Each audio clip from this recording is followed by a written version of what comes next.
बिंदुओं 4, -1 और -2, -3 को जोड़ने वाले रेखाखंड को समत्रिभाजित करने वाले बिंदुओं के निर्देशांक ज्ञात कीजिए। यानी कोई एक रेखा है और उसके सिरों के बिंदु आपके सामने प्रदर्शित हैं। मान लीजिए ये एक रेखा है, इसके सिरे के बिंदु मान लीजिए यहाँ पे ए है और ए का निर्देशांक आपके सामने दिया गया है 4, -1, ये बिंदु किनारे वाला। और इस किनारे का बिंदु दिया गया है कौन सा, पी बिंदु मान लीजिए -2, -2, ठीक है। जोड़ने वाले रेखाखंड को समत्रिभाजित, सम माने समान और त्रिभाजित मतलब 3 बराबर भागों में विभाजित करे। तो मान लीजिए एक बिंदु हम यहाँ मान लेते हैं और दूसरा बिंदु, इसको P कह देते हैं इसको। अब समत्रिभाजित करने का क्या मतलब है, इसका क्या तात्पर्य है कि मतलब ये बराबर 3 भाग में विभाजित हुआ, AP, PQ, QP, ठीक है।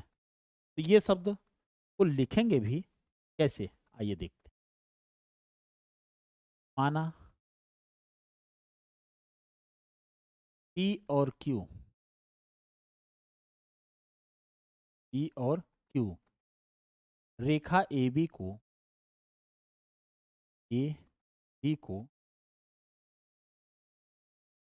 समत्रिभाजित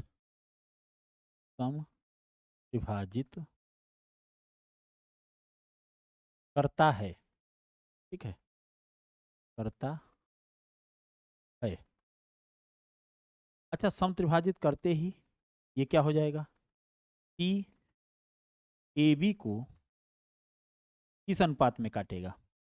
अगर P को देखें, हम इस दूरी को 1 मान लें तो इधर क्या बचेगा, 1 और 1 2, यानी इधर अगर 1 है इस तरफ क्या बनेगा 2, यानी जो P बिंदु है वो 1:2 के अनुपात में काटेगा।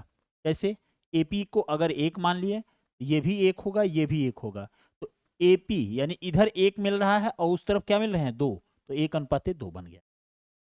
इस तरीके से Q को देखें तो इधर 2 मिल रहा है, उधर 1 मिल रहा है, ये 2:1 में काटेगा। समझ में आ रहा है।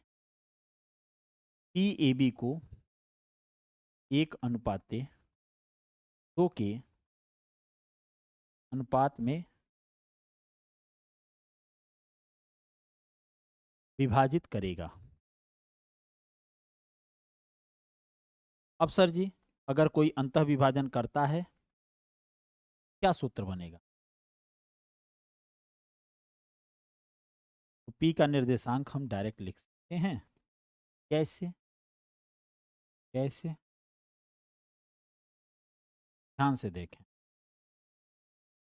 पहला निर्देशांक कैसे लिखेंगे, देखिए 1 का गुणा किस में करेंगे, इस वाले कोऑर्डिनेट में, और 2 का गुणा इस कोऑर्डिनेट में। अब x को लिख रहे हैं तो x वाले में गुणा करेंगे और y को लिख रहे हैं तो y का गुणा करेंगे। दोनों में 1 और 2 को जोड़ के भाग दे देंगे, यही होता है ना। फार्मूला आपको इतना आना चाहिए। देखिए कैसे, 1 का गुणा -2 में, 1 गुना -2 प्लस 2 का गुना 4 में, 2 गुना 4 डिवाइडेड बाई 1 और 2 को जोड़ दीजिए, 1 धन 2, ये पहला मिल गया। x के साथ गुणा किए हैं तो x कोऑर्डिनेट मिला। 2 होते हैं ना भाई, भुज और कोटि, एक x और एक y वाला। अब देखिए 1 का गुणा -3 में करेंगे प्लस 2 का गुणा -1 में करेंगे y वाले कोऑर्डिनेट में, और बटे में 1 धन 2। अब इसको हल करना शुरू करते हैं भाई। कैसे हल करेंगे, सीधा सिंपल सा तरीका है गुरुजी। ये -2 हो जाएगा 1 का गुणा करने पे, प्लस 4 दूनी 8 हो जाएगा और बटे में 3, यहाँ -3 हो जाएगा और ये -2 हो जाएगा बटे में 3। अब देखिए 8 में से 2 गए कितना आ जाएगा, ये और बटा 3, -3 और -2 कितना हो जाएगा, -5 बटा 3। अगर हम 3 से काट दे रहे हैं, 3 से अगर हम काट दे रहे हैं तो 3 दूना 6 आ जाएगा, यानी 2/2 कामा -5/3। ये किसका निर्देशांक आ गया? पी का। कौन सा? 2 कामा -5/, पहला आंसर आ गया, पी वाला निर्देशांक आ गया। अब अगर हम दूसरे की तलाश में निकलें तो क्या होगा? क्यू का निर्देशांक, क्यू का निर्देशांक अगर हम देख रहे हैं तो निर्देशांक में तो दो बातें होती हैं, एक एक्स वाला और एक वाई वाला, यानी एक एक्स कोऑर्डिनेट होता है और एक वाई कोऑर्डिनेट होता है, एक्स अक्ष और वाई अक्ष। अब देखिए ये 2:1 में काट रहा है, तो 2 का गुणा किधर करेंगे बेटा? 2 का गुणा अगर हम कहें तो 2 का गुणा इसमें करेंगे, उल्टा करते हैं उस तरफ, और 1 का गुणा इधर, तो 2 का गुणा -2 में करेंगे, 2 का गुणा -2 में करेंगे, 2 -2 प्लस 1 का गुणा इधर करेंगे इस तरफ, 1 का गुणा इधर करेंगे 4 में, तो क्या होगा? 4। अच्छा, बटे में क्या होगा? 1 धन 2, कॉमा में।